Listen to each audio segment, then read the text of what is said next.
Hi all, welcome. We'll just wait another minute or so as more people come before we kick off, but thanks for coming along.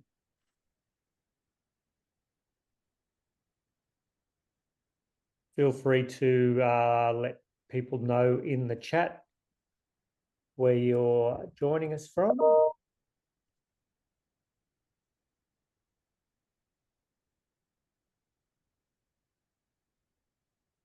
Do that as well.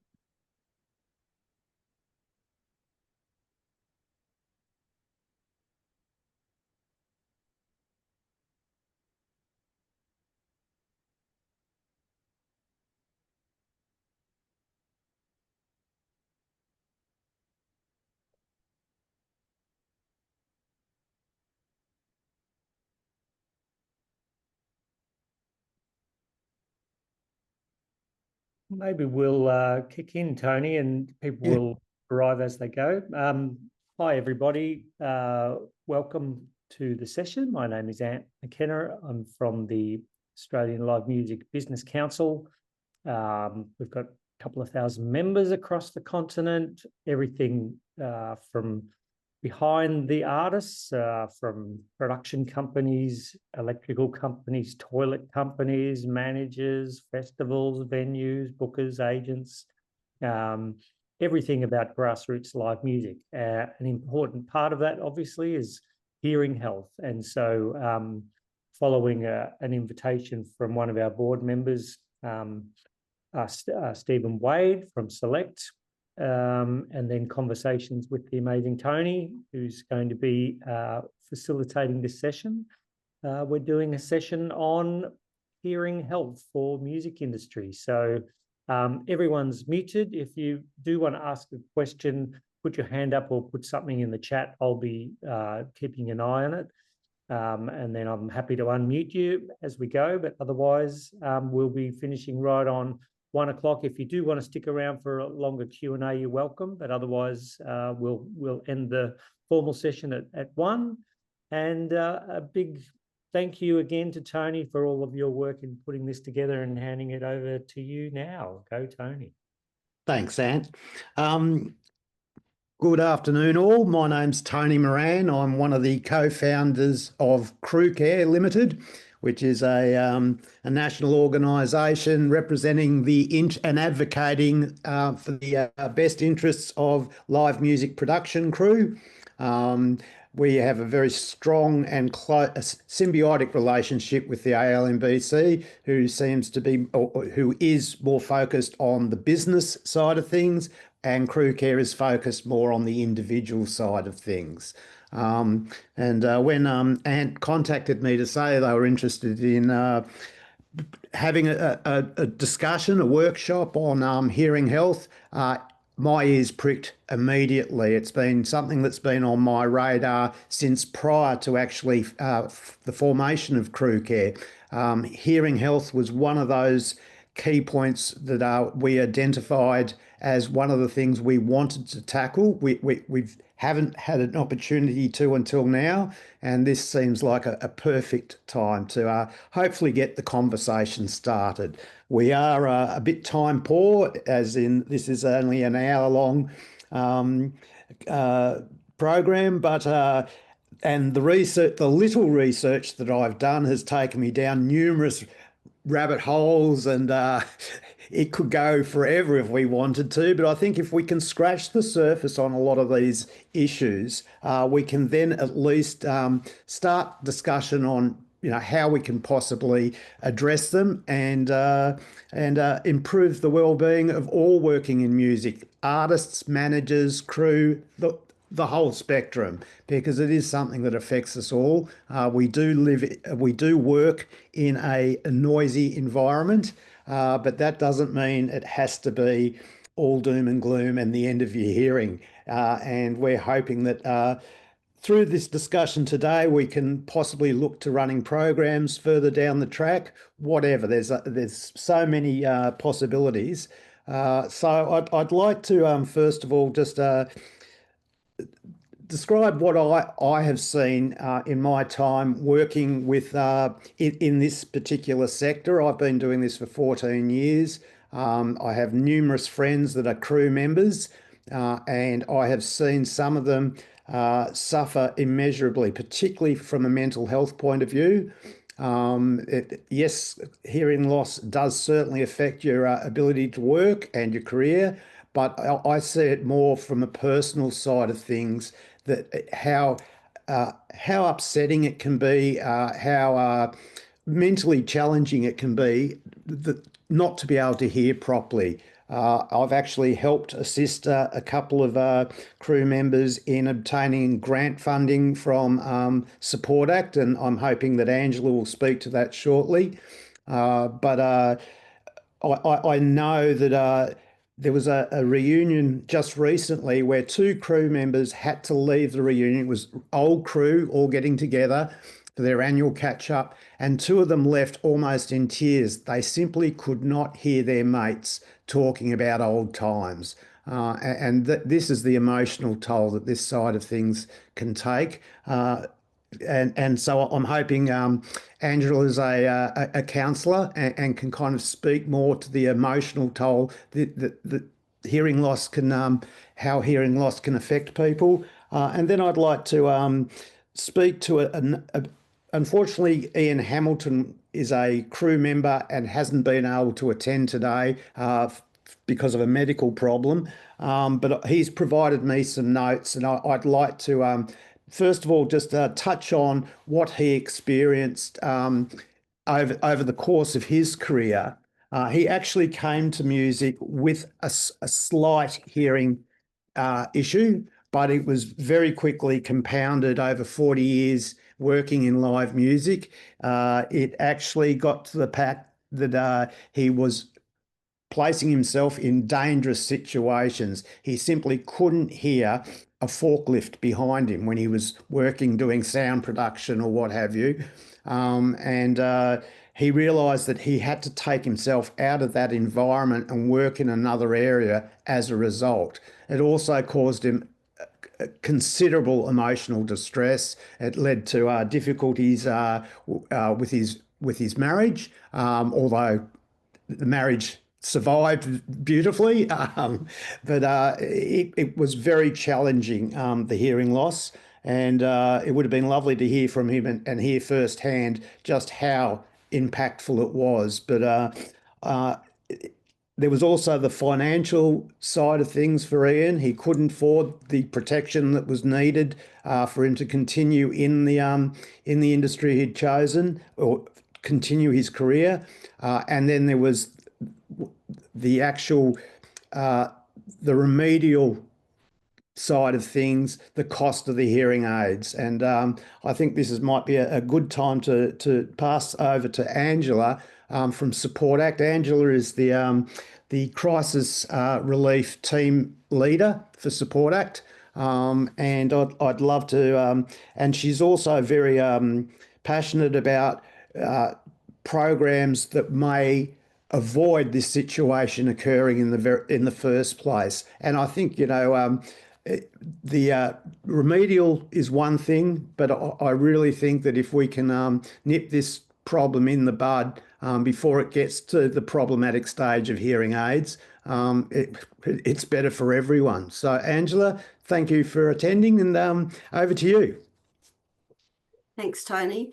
Yes, we've been talking about this issue, as you've said, for quite a few years and wondering how we can help out, because we don't just like to be the ambulance at the bottom of the hill at Support Act. We want to try and do some, preventative stuff and try to stop issues occurring in the first place if we can. Just a little bit of background. Support Act, if you haven't come across us, is the charity that supports people in the music industry when they're going through a crisis that's impacting their music work. We provide crisis relief grants, but we also provide a range of mental health and support programs for people that are working in the music and general arts community. So the team that I coordinate is made up of social workers, and we're available for people if they've got issues, for example, in this case with their hearing, or worried about their hearing, just want to have someone to chat to about what sort of options might be available for prevention or for testing. They're quite welcome to contact Support Act, have a chat to the social workers. If they do go down the path of testing and needing aids, such as hearing aids, we have on a number of occasions provided a crisis relief grant for that. The criteria for people being able to get a crisis relief grant is that their household expenses are more than their income, and they're working in music. So literally, if they can't afford the hearing aids, being able to enable them to interact with their community, we may be able to help out with a grant to help fund the hearing aids or the hearing support that is appropriate for someone's needs. But like I said, we do like to try and prevent that happening in the first place. So I'm really interested to work with partners to get the word out to the music community and how that might be able to be done. We can provide resources online. We can do some workshops together. My team also works a little bit in the field of providing emotional and support workers at events, and this is another avenue that we can help to get the word out to people about, and music workers about, their hearing health. I was involved in a few stadium events during the last year, and noticed they were handing out earplugs and doing kind of stuff like that. We're always happy to support any initiatives that are going on, and also identify where people are saying to us, this is an issue or this might help. We can advocate on your behalf and try and make some of those links. So there's a number of ways we can help out at Support Act, and we've got a really good website. The contacts are all on there. You're quite welcome to reach out, send an email. I can talk to anybody that's interested about any of these things. Thank you, Angela. One thing I did with my limited swatting for this exercise was investigate what research has been conducted into hearing loss in the music industry. It is out there. It is very artist focused, and I've got no issue with that whatsoever.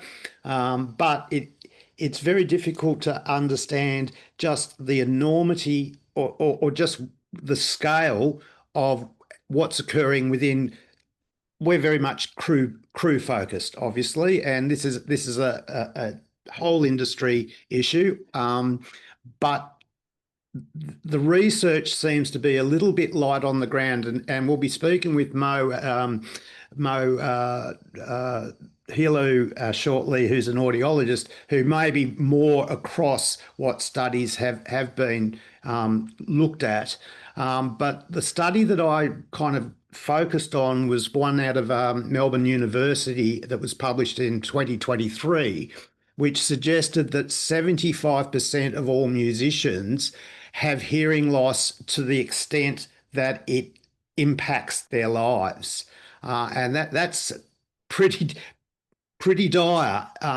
It doesn't say whether it was that they required hearing aids, but I know that crews spend a lot more time at the coalface, the musicians do, and are therefore subject to a lot more loud noise in the workplace as a result. So if musicians are facing the 75% hearing loss, I suspect crew might be significantly higher. And I think this is the problem. We're kind of only just touching the tip of the iceberg, and this is why I'm hoping this conversation will start, us focusing a little bit more on this aspect, given the suggestion and the anecdotal evidence that it is quite a significant issue. So I think it might be a good time now to throw to Mo, because Mo Helou's an audiologist. He also works with the Hemisphere Medical Advisory Board. The reason I mention this is Angela has said that she's been working recently at a few of the live venues, the large venues, and I know that Mo is working with Dr. Bill at Hemisphere to pilot a program where people can have their ears checked at a show or perhaps in the workplace. So it's a program that they've been looking at, and it seemed just perfect timing that we approached them to say, hey, look, we're having a chat about hearing loss. And it just seems like the planets have aligned. So Mo, over to you, and thank you for joining us. Thank you guys for having me. Angela, you guys are doing some great work. I've had a look. It's amazing. And as the bigger importance that I want to highlight with hearing is how it really links to all the other psychological aspects like mental health, self-isolation, and the early onset of that once hearing loss is present.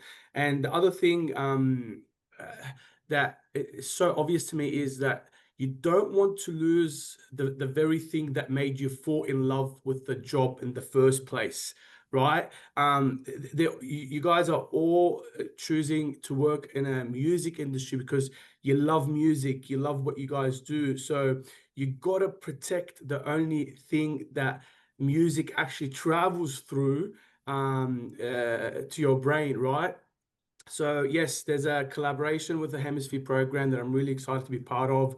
And we are pushing something that's really different, but can have a huge upside change. And it's talking about 2 or 3 different things. The problem with the events isn't the loud music as much as it's the knowledge that the people in their need about the loud music and what they need to do. And a very good analogy that I like to bring to the table here, it's just like tackling can't be removed from NRL, noise can't be removed from live music, but you can protect the people doing the work without changing the game, right? And this is where the e-health education comes in. So if we talk about e-health and why it needs to be part of the conversation, I mean, as we all know, yes, artists are exposed to loud music, but they're probably only, and if that statistic that Tony got is that high and they're only exposed for an hour or 2, imagine the crew and the AV stuff that are exposed at a way higher sound levels for longer periods, right? But I promise you, it's not that 15-30 minutes that's here and there. It's no head muffs, no protection, no measures over a long period that ends up actually causing the hearing loss to go like this, right?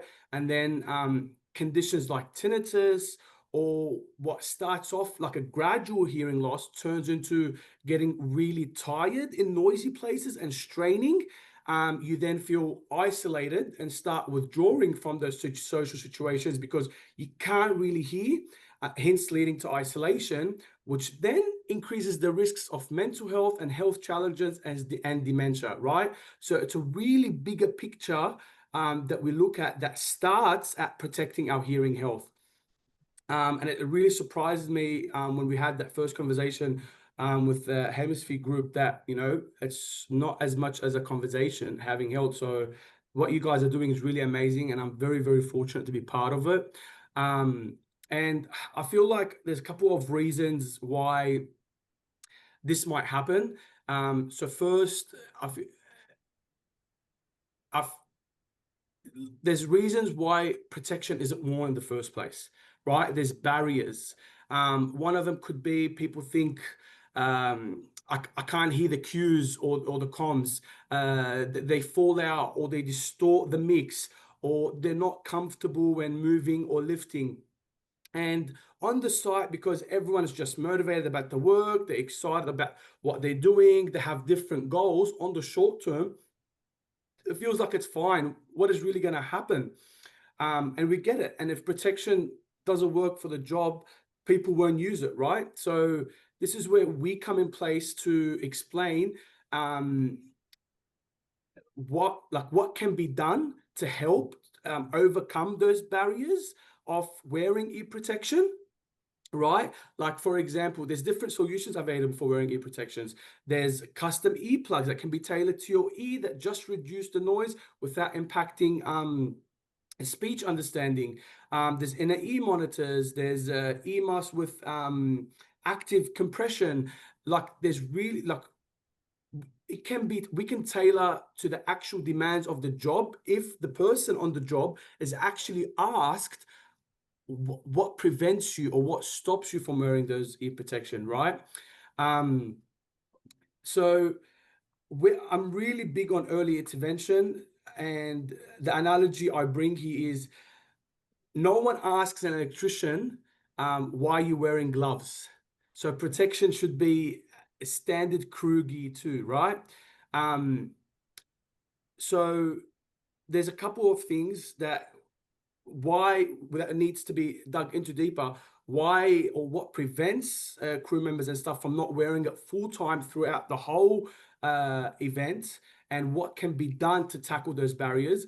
But then, as well, as we kept talking, and like Angela was saying, you go onto the actual stadium. Why don't we go to the actual stadium? So this is where we developed a hearing health program that doesn't just meet the minimum standard of the work cover place or the work cover requirements of just the screening, right? So the assessments that we propose that can be done on site can be done by an audiologist, and that's to screen for several things, right? So there'll be a hearing diagnostic assessment to see, is there an earwax preventing the crew member from putting an ear noise plug? And then there's a hearing diagnostic assessment. And then after that, we can do a tinnitus questionnaire and a balance questionnaire or screening, because they could be at heights in their job, right? Or they could be standing on speakers, or so hearing, tinnitus, and balance, all three are as important as each other for the workers, crew, and their safety on the site. So, and the more we can have it normalized on the site, and people see that, oh, there is awareness, and like now more than ever, this is an amazing time. Yesterday, me and Tony were talking about this. We are an amazing time where awareness about hearing has never been better than today, because of AirPods joining, and almost all the headphones now are going to be able to have a hearing amplification or a hearing test that can be done on their phone through AirPods, right? So the conversation about hearing and the stigma about hearing aids. I mean, I'm young and I wear hearing aids now because at the age of 18, when I did security in pubs and clubs, I was enjoying my time doing security, chatting to people. And then before security, I did jackhammering construction until I went into audiology. So I've seen it firsthand, and I see it every day firsthand with my patients. And to see the decisions we've made at such a young age, thinking it's not going to matter, see the impact of those decisions 60 years later, when the same patient, and I ask him, what, like at 70 or 65 or even 55 or 50, what could you have done better? Is usually, I wish I took care of my health a lot more when I was younger, because you pay for it down the track. So it's amazing to see, and I'm really excited to see how we can support by sponsoring events with earplugs, or going to an event and just setting up a place where we can actually screen and do because this whole assessment that includes a check from the eardrum all the way to the cochlea, not just tick box test. takes like 15, 20 minutes at maximum. But the impact it has on that crew member means they can work a lot longer. They don't have to retire early. They don't have to feel isolated. I think, yeah. Sorry, quick, if I can jump in, Mo, are you saying the tests that you can get at like a shopping centre or something are just not up to scratch in terms of, yeah. And today, more than ever, the industry is shifting. So we're growing at a very rapid and exponential rate because there's so much need in Australia. We have a 60% job growth in audiology because of the increasing need, because of what's happening. The Act has come in place because of all the claims are going through to the companies, while now the government has realized that if these companies put that initial small investment at the beginning, all these crew members and staff are going to have a way longer longevity in their job. That's number one. They're going to have a way better quality of life as they get older. That's number two. And number three, the company is going to save a lot of money on insurances because the insurance isn't going to keep going up because of all the work cover claims coming through. We haven't touched on this yet, Mo, and I'm hoping that Safety Officer Paul McCarthy will join us shortly to speak to the legislation side of things. There's been a lot going on that I'm only just becoming aware of. In fact, a lot of it's been crewing companies that have reached out to me that said, apparently we've got to give all our people a baseline hearing test and then once a year give them tests. And this is Queensland legislation that only came into enactment last week. So there's quite a bit of fact finding that needs to be done. The industry certainly does have noise restrictions and requirements, which I'm hoping that Paul will be able to speak to. Of course, we also know that there's one thing legislating, it's another thing the enforcement of legislation. I can easily point out that I don't know a crew member that doesn't do 2-3 days back-to-back 18-hour days. Now, you can't tell me that's legal. There is laws in place to forbid that, but it still goes on. So I think really what Mo was suggesting about making people want to protect their ears is probably the best way to approach this, rather than forcing people to take steps. Although obviously you have to provide a duty of care and a safe workplace, and that could potentially mean that maybe a combined effort or an industry-wide effort to could be purchasing power for hearing aids. It could be or hearing protection, or it could be funding to help alleviate the issues that have obviously become a health department issue eventually, and cost the public purse. So there's all sorts of things I suppose we could think about, and I guess this conversation is just talking about the subject, and then we can then start problem solving things, and hopefully put all our heads together and come up with some solutions. You also mentioned, Mo, that Australia is actually a world leader in hearing health. Is that correct? So you'll be, and this is what upsets me even more.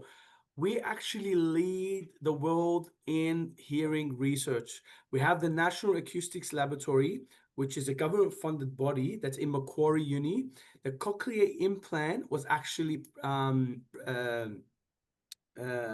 invented in Australia, and it's manufactured in Sydney, and they still have a big manufacturing facility in Macquarie where I went to uni. So having these two going up this way and leading the world, and Australia making a name out of it, but at the same time having a population having such a big growth in hearing loss, just the both. There's a big detachment here, right? How are we leading the world in hearing health and preventative measures? But then we have this huge population, and I believe this industry will be a big contributing statistic to that population that's increasing in hearing loss, right? And someone dropped in the chat. I hope it's okay if I reply to it. And but yeah, sure. I saying, was going to read out some of those, but go for it. they said, like hearing is one of those things like teeth, where you got to go check, but you don't. And I'm sorry to say, and that could be a biased opinion, but I think it's more important than teeth, because there's so much foods that you can just get if you lose your teeth. And it's not that you should lose your teeth, but once the hearing is lost, I cannot emphasize, I see it every single day in my clinic. And I have a patient that's 54 that told me, and that was actually done through our foundation program, where I fitted him. He was overseas and we helped. And Angela, that's another thing that I would love to chat to you about, so you can tell me where we can help those patients that are in need of hearing aids and cannot afford it. He messages us every week saying, "You guys have restored my life. If you can't hear, you're not connected. You're isolated. You do not want to be out with people. And if you're not out with people, we're back to those COVID times." And we all remember how bad COVID times were. Just Tony jumping in to say, in the chat, I put in that Queensland legislation. And I also put a link into Support Act as well. And I'll put your website in. I haven't done that yet. But that was Tim's comment about the hearing check like a dentist. And Nick said the Hearing Services Program funds people with a pension card. People under 26 are funded by CSO program. Everyone else has no government-funded support for hearing checks, apart from those ones you can just get at a shopping centre, which I've done, and they've said, "Oh, wonderful," but maybe I need to do something a bit more than that. And Richel said that they get their hearing checked by an audiologist once a year, and wears musician earplugs, but because they've got very sensitive hearing as well. Thanks for the comments. Keep them coming. And go ahead. Sorry, mate.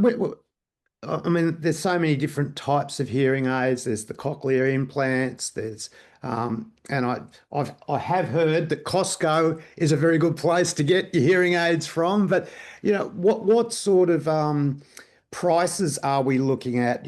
For good quality hearing. Let's talk hearing protection first. Let's not worry about the end game. Let's look at it from the start. So, you've been talking about noise cancelling, you've been talking about the earpods or that. And you also mentioned that it was specific to the individual too. So I guess that all comes into play. But, I'm just trying to think, how are we going to fit every crew member in the music industry, of which there's some 18,000 of them? It's a big ask. Look, as we all know, technology is forever evolving, right? And it has evolved in hearing protection. So you can just send out a survey just off, and obviously it's per company or per, where you can just get a rough idea of the most common issues or preventatives that people have, or complaints they have, that's anonymous, on, okay, what's troubling you at this event, right? And they'll tell you, and you can just subsidize it into 5 different ones, right? They get that survey, the 5 most common complaints in that survey, and then we make sure the hearing protection we use tackles all these 5. And another thing that can be done, and this is something we're speaking about with Hemisphere, is, as an audiologist, while I'm doing this heat checks, there's a lot of crew members that come on their own to us and get the custom ones. If someone wants their custom one and they're not happy with the 5 options that are offered, they can still, in the hearing check, ask us to do an impression, and then we can post it to their house. And once the impression is saved, they can ask as many molds as they need over time. So there's really a lot of solutions that can be tailored depending on who wants what.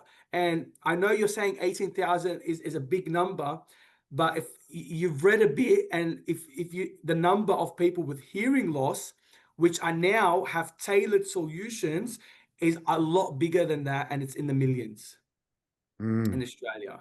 So, and it's just like, you know, all these programs that we have that we help keep people in the community. This is just another one of them. Instead of someone like your friend retiring a lot earlier and having that financial burden, they can keep working longer. And I promise you, I've tested people with that have worked in noisy places that have better hearing than me, and they've been in the industry for 40 years, but have religiously stuck to hearing protection. Yep.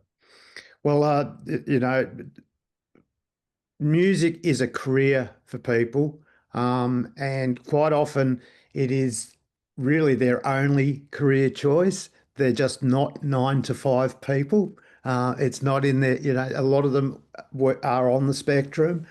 So to lose your job in the music industry could potentially mean the end of your career, full stop, and your ability to earn. So, you know, there's a lot of reasons why we should be tackling this sooner rather than later. I'm just a bit.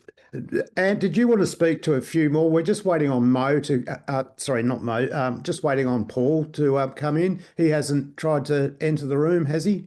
No, he hasn't, unfortunately. Sorry about that. Look, I just sent you through he's just sent me a presentation, Ant, which I've forwarded to you. It's a PowerPoint presentation. I don't know if he was just going to speak to it. Oh, he can't log in.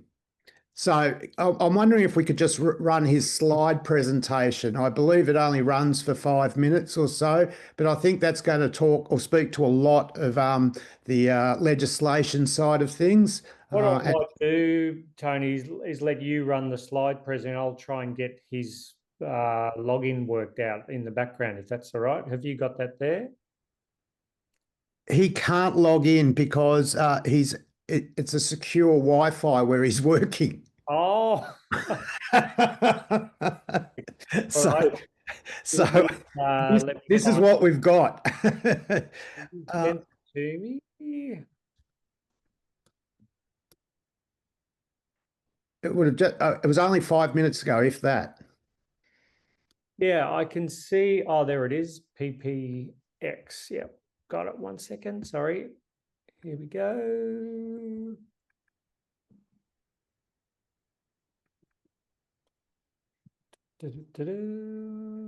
One moment. I just want to highlight my experience with the funding that's spoken about on the side while he joins. So Okay. pension, yes, I do agree. It's very easy to get hearing aids through it if they have a pension card. That's straightforward. You just got to make sure you find a pension provider like myself. NDIS, I'll be honest, their requirements are very, very, very difficult. It requires a 15-page report and a process of a year to 2. And I've personally never had success with it. My aged care program as well, it's a hit and miss. Overall, it can sometimes work. Other times, it's a lot harder.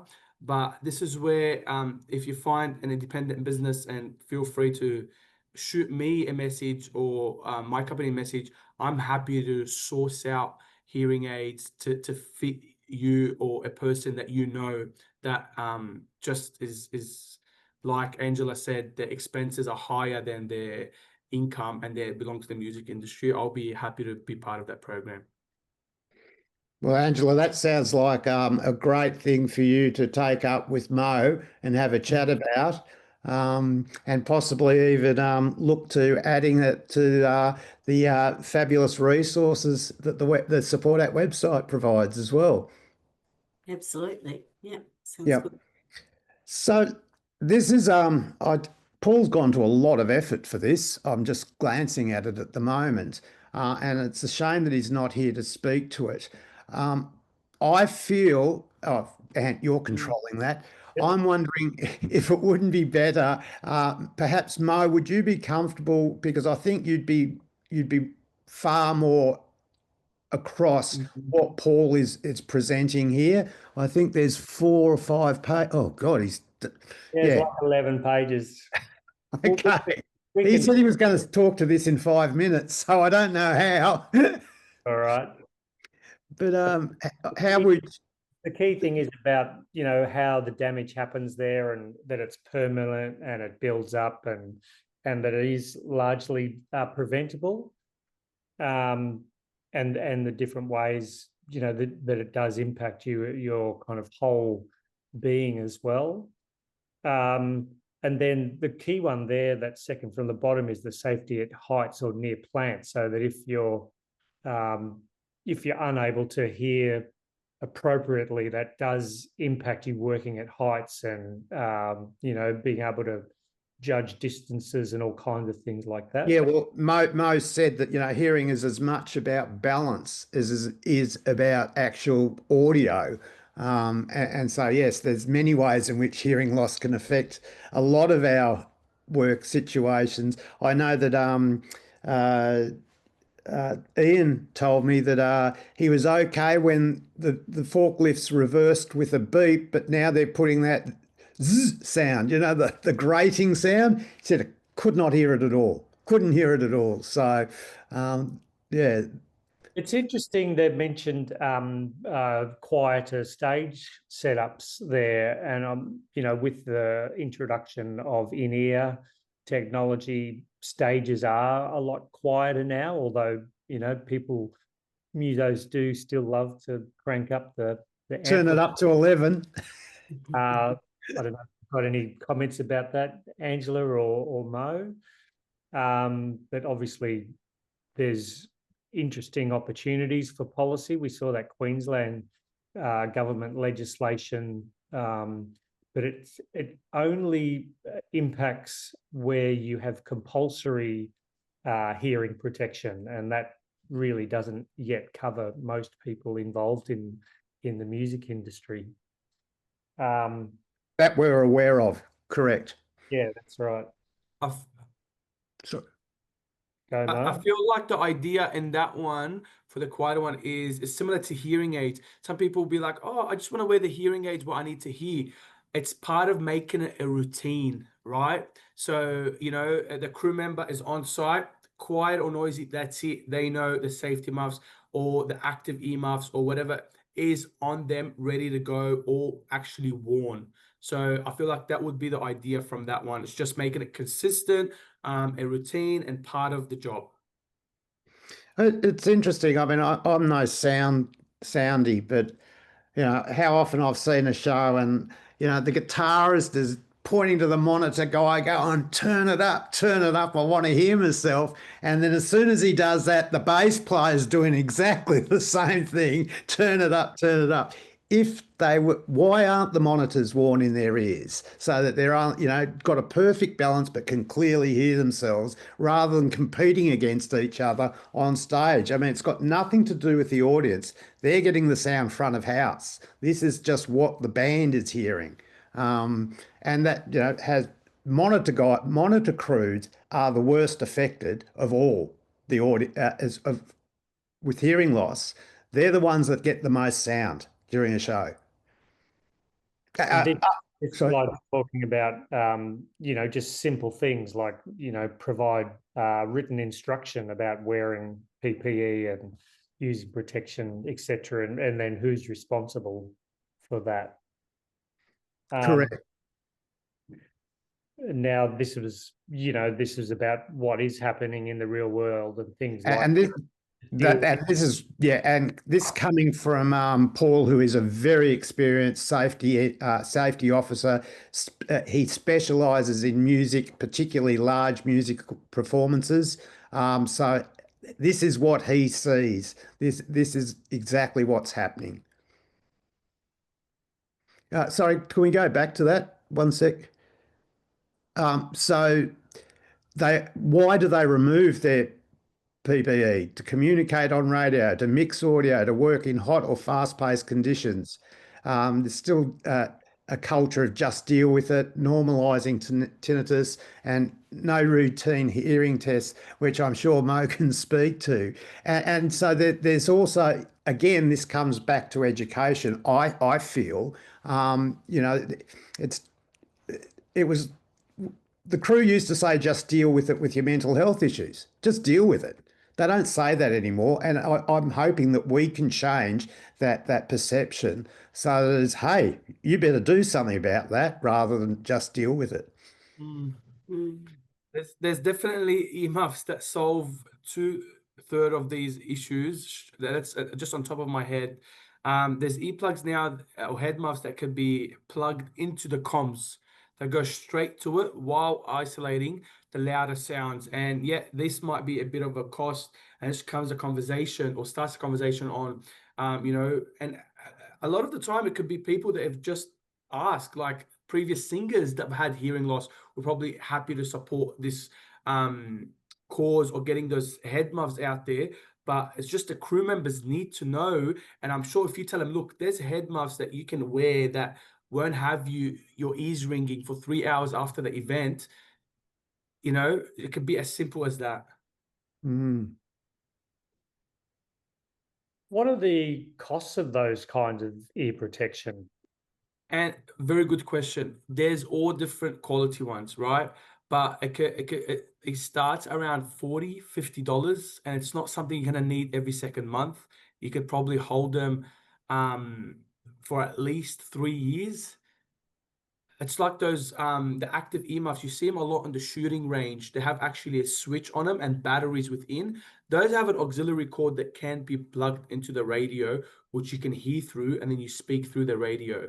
So there is a lot of different options that exist now. It's just a matter of educating and raising the awareness and speaking to the companies and prioritizing it on the list instead of having it down the list. Excellent. I'll keep running through this. Yep. Unless there's anything you want. I think we covered everything on this one. Yep. Support Act, Crewcare. And it looks like I'm coordinating the education. Excellent. That's news. Thanks, Paul. But look, I am very, very keen, and I'm sure Crewcare will. I can't speak for them because I'll be reporting back to them all after this conversation. But I'm sure that it's something that Crewcare would like to get involved in. I think it comes very firmly under our welfare committee because it is a welfare issue. Firstly, I think, you know, something as simple as just a simple fact sheet, education, that sort of thing. But if we could kind of get additional impact, Mo suggesting free hearing, perhaps we could have a little show bag that has the a free pair of earbuds and a little bit of literature and a fact sheet and maybe just a card that takes us to a website that has more links, what have you. That would be a simple thing to do as a starting point, and we could grow it from there. And 100%, I'll be happy to support that, free of cost. It's not, and this is not even, this is me from a small, very independent business. But yeah, that's something that will cost us not much at all, but I believe will have a huge impact factor. Literally just a fact sheet, a website to more videos, maybe even a link to someone that's gone through it themselves to hear. Like me, I've gone through it in the last 12 years only. So yeah, it's just a conversation starter. Yeah, Mo and I had a conversation yesterday about getting a group of say 50-year-olds that have suffered significant hearing loss that haven't been able to get hearing aids and have a little, almost do like a mini little documentary and talk to them about their experiences and the impact it's had on their lives, what have you, how it came about. And then Mo's suggesting they give them a full hearing test and then they can trial hearing aids with the idea of resuming the conversation sometime down the track, perhaps a month later or something, and see, you explained it so well, Mo, but just the impact it would. So it's taking the people that are watching it through that cycle of emotional change, and you would think it will take 2-3 weeks after you fit the hearing aids, but the brightness you see on the patient's faces, and that's what drives me every single day to work, is instant. So I'll have that group of people sit, and I'm sure we'll organize it, Tony. Hopefully Angela has a couple of people to, because I'm probably going to speak to a manufacturer and actually have those hearing aids sponsored as well for them. So we'll fit a group of 5. I'll do the hearing test, and then I'll do the switch on. The switch on is when I prescribe the hearing aid, put it on, and then I turn it on from my computer, and then the sound starts going in at the level that it should be at. That light in their eyes or face alone can be seen through screens, through anything. So yeah, it could be as simple as just even the company through the induction, like Paul was saying as they induct them through the event, they can just start them. Hey, watch this 3-minute, 4-minute video on the importance of noise and protection for the longevity of your quality of life. Is there any option to talk to Hearing Australia about all this? I don't really understand Hearing Australia's function, to be honest. Don't you don't want to uncover that hole for me. Sadly, it's diverted a lot more towards privatizing now. It's not the same anymore. And they're the only ones that are responsible for the pediatrics, but there's a lot of shifting happening towards it. Your best bet, and they just use the pension like we do. Yeah, the capacities and stuff have changed. Yeah. I don't think it'll be as. I think we just need to look after our own. Sadly. But I'm sure that that there's potential here. Mo, I really appreciate your incredibly generous offer.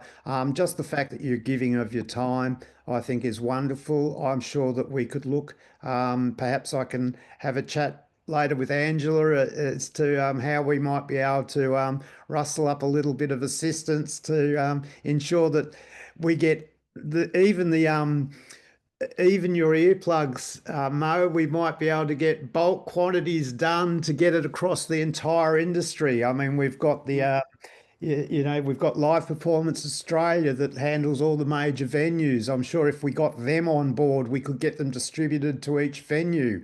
We've got all the safety officers. They could take them along to the inductions, make sure everyone's got their little package about the literature and the hearing things there, and let them know all these avenues that are available to them, and how important it is. It's not just about getting ears checked. We've actually got a solution if anything were to come of it. So at the moment, I've actually already started a lot in Sydney with builders. So they used to pay $300-400 for that box of earplugs.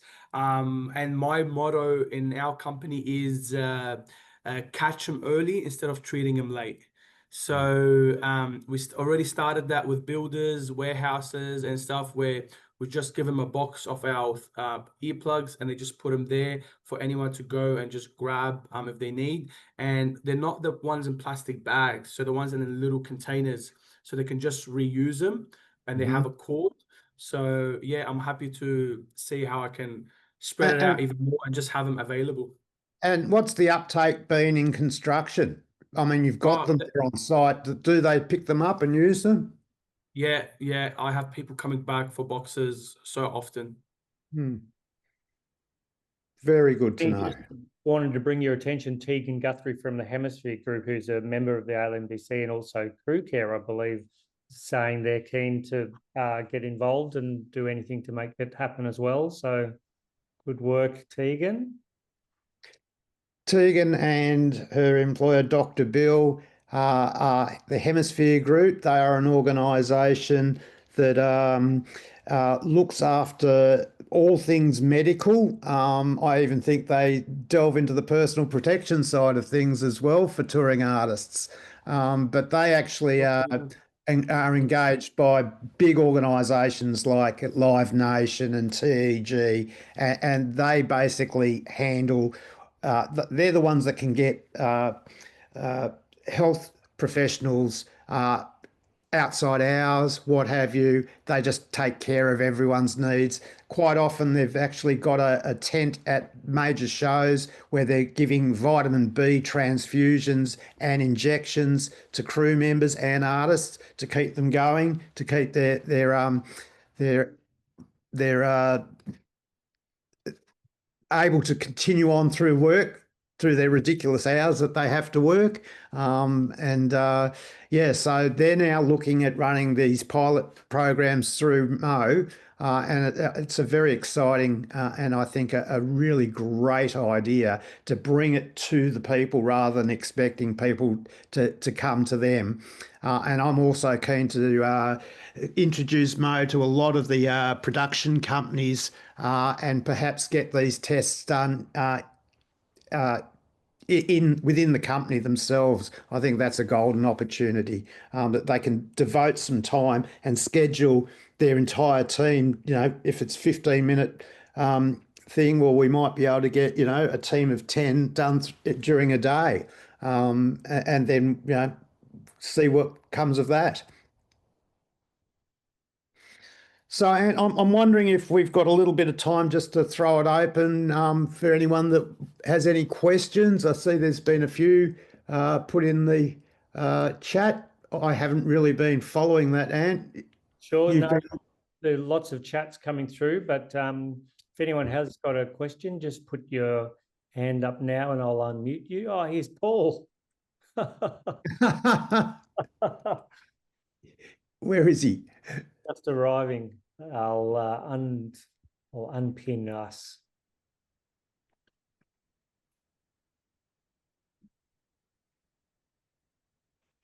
Are you there, Paul?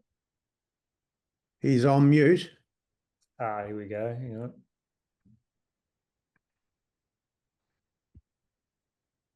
There you go, Paul. Just unmute yourself now. Sure. Hello, Paul. I had to do a couple of swift maneuvers to get out of a Wi-Fi secure zone. So, Well, Paul, I waxed lyrical about the effort you put into that slideshow presentation, and Mo, our audiologist, who's familiar with a lot of the things you were suggesting, actually took everyone through it. So thank you very much for having put that all together. Unfortunately, we're having to wrap up now, although we are allowing a bit of time for some Q&A. So if you're able to stay on for a few minutes, there might be some questions regarding possibly the legislations that have been acted, or is there any? good. Ant, do you have anything for Paul? Well, what I might do is just say thank you to all the speakers and thank you so much to you, Tony, and respecting people's time. I'm sure a few people or most people may have to leave now. So thank you so much for coming along. And we'll have the transcript and the video and the presentation up on the ALMBC website, and we'll share that with Crewcare and Support Act as well. And we'll be back again for another session in the next month or so. Yeah, and so thank you all. And yeah, Tony, let's just open it up if anyone else wants to stick around for another kind of 10 or 15 minutes and ask any more questions, or Paul, if you want to make any more comments. To be quite honest, thank you. And for those that have to go now, thank you very much for having joined us. I think it was really worthwhile having this conversation. And I'm certainly fired up to get some things happening. And so you haven't heard the last of it. Let's put it that way. I'd be interested to hear from a couple of our guests if they can stay. No, Juvie's here. Sorry to call you out, Juvie, but have you ever given any thought to your hearing protection? Juvie's muted. That's fair enough. No, all good now. Go Juvie. Juvie, No. are you there? No, not to worry. But yeah, I would have just liked to hear someone who's young and new to the industry, if there's anything that's been said to them or if they're aware of the Juvie issues. just messaged to say, can you hear me? We can't hear you. I'm sorry, That's Juvie. weird. So I've can got you you hear now. me? Juvie, Yes. Awesome. Okay. Feel free to start your video too if you'd like to. Okay. sorry to single you there, Juvie, but So good. Hello. hello, Juvie. Welcome. So what was your question, Tony? So you asked me. Well, I'll first of all just quickly explain. Juvie is a young musician of incredible energy, and is also has also been very prominent in our as a Crewcare member, having even been one of our ambassadors there for a while. And I was just the question to you, Juvie, was how aware of are you of the importance of hearing protection, and do you make take any protective measures yourself, or do you see? So what I personally do, if I'm attending a gig, I'm always wearing my earplugs. But when I'm mixing, which is my livelihood, I'm a sound tech, live sound tech. Sometimes I do live tour as well at PBS. When I'm mixing, I don't wear earplugs. I feel it's very hard for me to wear them, and especially if it's a live venue, I want to be able to hear what the patrons are listening. And I do have on my phone apps where I measure the decibel levels and check other stuff. What I find very difficult is when talking to musicians on stage, like you mentioned before about monitors. Even when they are using in-ears, some of them prefer to have on the floor for any reason. Sometimes it's a small venue, don't have enough channels to have a room mic so they can hear the audience. That's why sometimes they take from one side of their ear, which is not ideal. And like what's her name? Richelle mentioned before.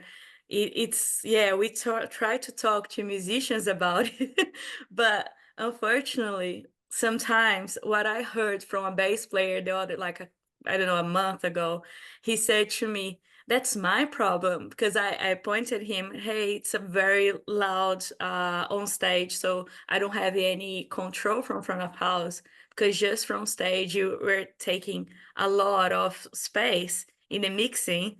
And I was explaining to him I need to look after the hearing from everyone in the room. And he was like, "But on stage, it's my problem." And I'm like, dude, we need to work together. So you feel like sometimes the hard part, I figure, is even though you're coming from communication side of you where let's work together, sometimes the other person, they just don't care because they lost their hearing already and they just want to loud at 12. They chunk their M's, and this is what I find hard as a soundie when I have to deal with a loud guitarist or a loud bass player. Mo, you'd like to ask a question of Juvie? Juvie, do you think if they hear it from a professional will make a difference at all? I think there is they could hear, but I personally, what I found when talking to those musicians, they are, like you see when someone is open to a new idea and when someone just don't want to listen to anyone else, just their own mind. I figure there's I know it's not the top topic here, but it is an industry full of egos. We are dealing with people that they think they are kings. They have, a king in their belly, like we say in my language in Brazil. So it's kind of having to do, how do you get what you need in my case, as a soundie. And I know Tony said I'm young. Oh, I appreciate you saying I'm young, but I'm 34, almost 35. You're young by my standards, Juvie. But yeah, people I always just, think I'm younger. I'm just hoping we can still catch Paul. His video's gone off. Paul, Back on. Can you hear me? right, yeah. Had you been at that show a couple of months ago in your role as safety officer, what sort of role could you have played if a bass player is insisting on playing at an unacceptable level? Look, you sort of really have to play the card of, mate, you're not the only person here, and really go down that line of, please explain to me why you think that you need to be so loud to hear yourself, given that your wave frequencies are forming probably halfway to front of house, you're hearing harmonic frequencies. And there needs to be some consideration of other people in the room here. So you're still reliant on their sense of moral duty, basically. Absolutely, mate. That is unfortunately the way that that you've got to play it. You've got to try and approach it rationally. Obviously, you're not yelling and screaming at this person. You just, I would probably stand there and try to talk to him if it's really loud, and then tap him on the shoulder and ask him to stop, and then go, so see how we couldn't communicate because of the level of what your sound was? How do you think that is going to be with everyone else in the room, Yeah. Thanks, Juvie. I really appreciate that. No worries. It's just, I figured it's also important to point out that me as a non-male presenting soundie is also different from a male soundie, because it is a problem I face a lot, where I say something and let's say another sound guy is around me, and when the guy say exactly the same thing as me, some people, they listen more to him. And it's like another problem that maybe you don't face because you are a man, but I face a lot. I hear it from my wife a lot. It's like you have to prove. In my case, it's like I question myself, am I doing it correctly? Because it's just, you have all the time to give your best to kind of prove, yes, you're able to do it, Yeah, and no, I think that's been a hot topic of conversation for some years now, about our male-dominated industry and how attitudes need to change, and we're all hoping to help change those attitudes. But it is, in fact, true. You speak the truth, and I see it actually, and it's just a case of calling it out, really. And we're running a program at the moment specifically for that. So, but that comes down to respect. So another topic, but and thank you very much for this opportunity. I really appreciate it. I think great things can come of it, and and I thank everyone for turning up today, and particularly thank our speakers. It's taught me a lot, given me a lot to think about, and looking forward to being in touch with all of you. Hey, Tony, can I just jump in? I've just got one other point that I wanted to make around the mental health side of things with the industry. I don't know whether everyone's aware of this, but there's actually some federal funding and a program now around the concept of industrial deafness. And obviously we are an industry where hearing can be impaired. There's actually some budget money for people that have been long-term exposed to noise levels, that they can potentially get a payout from the government, because obviously in the early days there was not the knowledge of you know, I guess the issues around sound and around the live entertainment industry. But there's definitely some funding money there. Is that through the health department, or what department's that been through? Look, let me clarify that. But I've seen on those sort of late night TV things, there's definitely been some advertising come up to say that if you're experiencing deafness related to the industry that you're in, follow this process and you can potentially be assessed, and there may be a payout for you that's if you're eligible for that sort of injury related to your work. Mo, are you across this? Yeah, so this is something I do in my clinic. If you come to a specialized clinic like us, all we need to do is do a hearing test, do a couple of questions and stuff, and just get a overall idea, and then we handle the rest through lawyers that we work through, and it's a process of 6 to 12 months, but most likely you'll get approved. And that's apart from the Pension. Yes, the hearing pension service fund. program is its whole other thing. The Yep. workers' comp, and at minimum, if it goes through, you'll get hearing aids, but most likely depends on the percentage of hearing loss, which is usually calculated by us. You can get a payout on top, like Paul was mentioning. Thanks, Paul. That's really interesting to know. Further resources that we can let our members know about. So that's all very helpful. Definitely. And then just the last comment for me that about the psychological and mental health wellbeing, we do have our wellbeing helpline that offers free counselling for anyone that's working in the music industry. So if anyone that just wants to have a chat about their options, what's going on for them in their lives with an independent person, our wellbeing helpline is available with free counselling.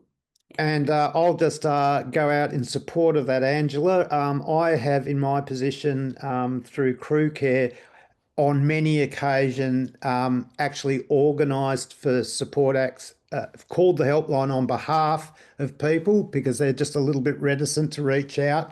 And I've organised for a counsellor to call these people. Everyone has benefited massively from it.